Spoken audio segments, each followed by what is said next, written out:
Hello and welcome back to the Right Up Your Alley channel. My name is Allee and I coach ambitious women on creating a life that they are obsessed with alongside a business and career that they're obsessed with. And today, you guys have been requesting this, I'm so excited. We're talking about how to create an ideal month. It's one of those things where no one really talks about this, but everyone wants to live it. I am naturally not someone who loves planning, but I love what my life looks like when I have intentionally planned and created. And so I'm 29 years old and I feel like the last 8 years of my life I've been kind of trialing and erring what works and what doesn't. And then about 2 years ago I started to realize like, oh, there's a pattern to what helps me thrive. And so I'm gonna tell you guys how I structure my month to make sure that I'm hitting all the things that I really need and I'm showing up in the way that I want to show up and I'm getting the results that I want, because realistically your actions create your habits and your habits create your life. So let's get into it.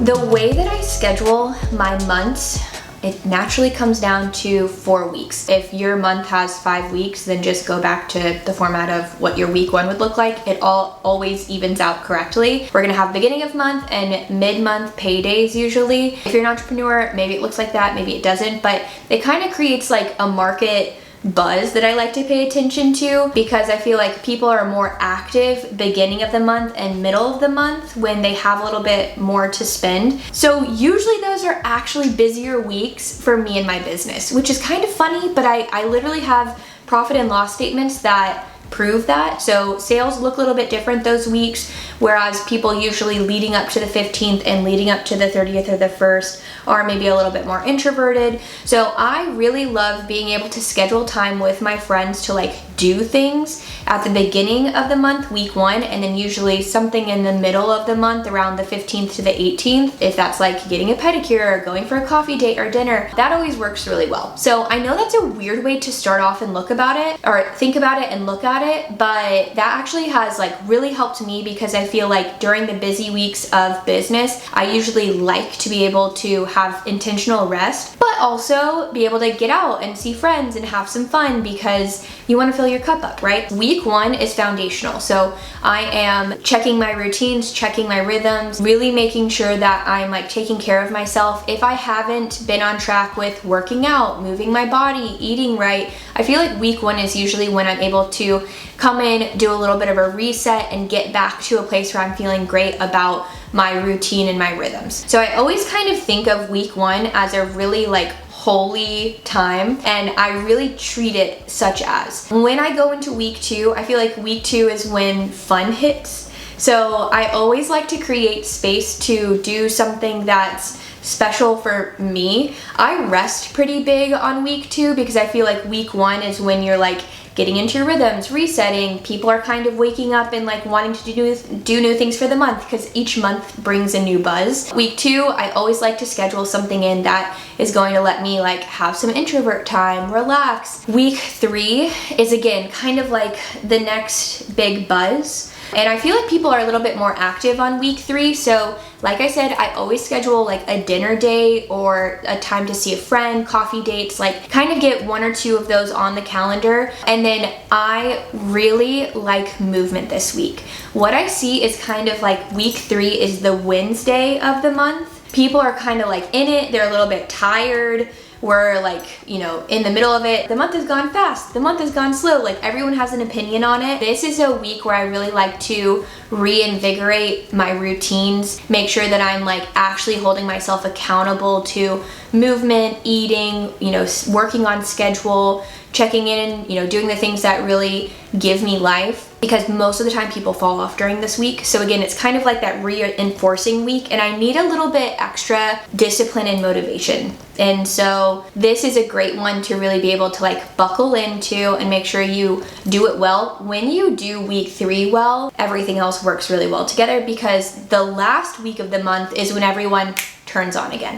I feel like week one and week four, people are like motivated, they're wanting to start strong and they're wanting to finish strong. So for week four, I really like to look at what I'm spending my time on, what I'm spending my money on, you know, what is giving me life, what is kind of like causing exhaustion for me, and really inventory, and then figuring out within a list, what do I need to do to finish this strong? And once I have that like touch base on Monday before that last week, oh my gosh, you guys, I feel like I am way more on fire than when I just am like blindly trying to like get to the finish line, which we all have those weeks, but I really like that finish strong element.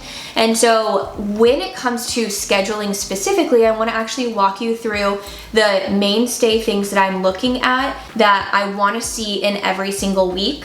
And then I'm going to talk about monthly things that I really love to schedule in as I've been able to scale my business and kind of like establish my life and really get into a place where I look forward to every week. When it comes to scheduling out every single week, I actually created a video that is like my secret formula for how to segment out and schedule a week that feels chef's kiss amazing. So you can go watch that specifically if you want to see all of the details. The main zones that I'm looking at are rest and Sabbath, personal elements, business maintaining, and then business building.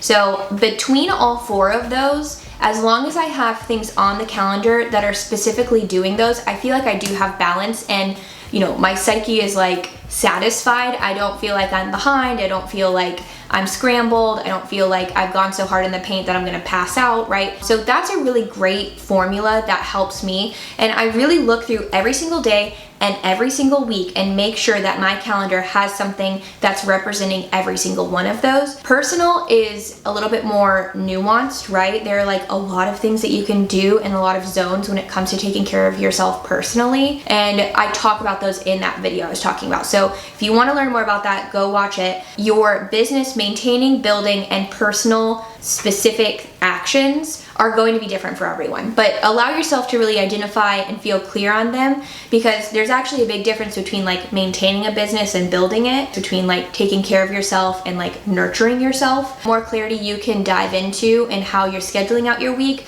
the more clarity and like peace you're gonna have week over week, month over month. So once you've been able to do that and create a schedule that feels really good, I love looking at my month overarchingly and actually being able to put things in there for myself. And one thing that has been really convicting for me this year was I prioritize so many people's things over my own. And I have worked a lot, you guys, on people pleasing. I used to be like textbook people pleaser. It was honestly kind of toxic, because I think people pleasing, though, came from a place of just wanting to be there for people and take care of people and be a good friend and be a good person. I realized that, well, it's actually kind of selfish too. I'm kind of being fake. I'm trying to be everything for everyone and nothing for myself. And so I had a really deep conviction on that. And then, you know, when I looked at my schedule, I was like, oh my gosh, I show up for everyone else and I really don't do that much for myself. So I've been trying to practice putting in these specific things every single month to selfishly show up for me, which isn't actually selfish, right? I will go in, put in weddings, events, all of that after I've put in my business building, business maintenance, personal stuff, rest and Sabbath, and then I will go in and do these things. One day I will design a more aesthetically pleasing version of this. Justin makes so much fun of me because I will literally show up places. If someone's like, I really want to schedule a vacation, like we should do blah, blah, blah, I'll like walk into our friends' houses and I'm like, amazing, when are you free? I visually need something that shows everything I was just talking about. I need to see my Sabbath, I need to see those specific scheduling segments, and then I need to see the weddings, the happenings, everything like that. At the beginning of every single year, I will sit down with Justin, and then at July 1, we'll do the same and kind of look through quarter by quarter and like half year by half year what we have on the calendar event-wise. Because you know how it goes, you have friends, you have weddings, you have different things that are coming up. Once all of that's in, then I will sit down and I will look at my Google Calendar and I'll look at this and I will put in my like selfish acts, right? If I do not have space for these selfish acts, and I feel like we need to rebrand that, for my me time and for the way that I prioritize me and the way that you can prioritize you so that you can bring the best for everyone that you're loving and showing up for in your life, then I sometimes cancel things. And this is the really important part I want to hit on. Sometimes this gets really full. Like even this month for me is very full. Some things might have to go. And if you do not proactively decide for them to go, you will get sick, you will get run down, you will get overwhelmed, you will get anxious, you will get resentful, and it will eliminate itself. So the more we can actually proactively look at our schedule, look at what we have down, and again, place these pieces in, most likely the better we can show up and bring our best. The life-giving activities that I like to add month over month that I always want to be able to see on the calendar are, one, a relaxation day. Like one day where you are not doing anything. And this is really hard for me. It might be hard for you. It might be something that you're like innately amazing at. If so, I love that for you. So this would be like a Monday through Saturday if you like take Sunday as a Sabbath and a rest day. What is a day where you say no to everything and you do potato stuff? Like you are a couch potato, or maybe you're not a potato. Maybe you like activity but you want to be alone. But whatever that is, you need like a full day of active rest for yourself in whatever way is going to fill up your cup. So that's the first thing. So many women do not do this, okay? We're just not taught to do this. So I just want to give you permission. It's okay to fill your calendar with your own time, right? So that's the first one. 2, one day without social media. I think we could probably multiply these days eventually, but putting one day on the calendar where you literally check your phone, tell everyone who might be worried about you that you're good and you're gonna be off your phone, and then you're off your phone until the next morning, it's life-changing. You realize that like there are colors in the sky you didn't realize, and there are conversations to be had to the people next to you at the coffee shop, and people like to make eye contact when you're on the loop doing your like morning walk. Like there's just so much that we actually miss because we're looking at our phone, and this is just human nature. People did this with newspapers back in the day. They did it with books. Like we like to be busy looking and reading and absorbing things, but looking up and having one day of that is always really lovely. Okay, the third one is one day of doing things outdoors. I don't know if you're outdoorsy. I'm personally not really. I am more indoorsy realistically, but getting outdoors is so healing. Going on a walk, like going on a hike, going to the ocean and the beach one day, doing something that's outside of the house needs to be on the calendar. I love this one. So this one is one breakfast or lunch to check in with friends. So whether you need to be checked in on and you're requesting it, or you have someone on your heart that you want to check in with, life-giving conversations come when you are proactive about seeing those who you care about. So get that on the calendar. One movie night or dinner night. Get at least one of these that's not your like weekly date day, because I know a lot of couples do that, or a lot of even singles do that for themselves, but just like an off-handed, off-the-cuff date day on the calendar for no reason, where you're able to like go absorb some movie that you love, or go to the bookstore, or go get dinner, whatever that looks like. This one is super fun. So I actually do this every other month, but I've moved it into my monthly now. So go be a tourist. Go somewhere that's not your town. And even if it's like 20 minutes down to a smaller town outside of the city you live in, or you know, to a different neighborhood, but go be a tourist. Go look at things you haven't seen. Get out of your normal rhythm. One day of that is always so good for the soul. The next one is one day to help someone. So I love like a volunteer day, like Feeding America, or going to help at a local charity. Being able to surround yourself with an organization that does that, that fills your cup in such a real way. One day to learn something that's new. I took up knitting a few months ago. I knitted when I was little, and I started to do it again, and oh my gosh, it was so healing. So try something that you used to love and try it as an adult, and I promise it'll bring you so much joy. It could also be a new thing too, like you don't have to have done it when you were a child. And then one last one is a family day. So saying no to everyone around you and giving yourself space to actually just be with your family. And if it's just you and you don't have a family, you are a family, you are your own family. So giving yourself space to like dream about your future partner, dream about your future children, dream about, you know, what you want your family and life to look like. You have to hold space for the things that you're believing God's gonna give you, and you have to hold space to love on and take care and nurture the things that He's given you. So I hope that this brought so much clarity.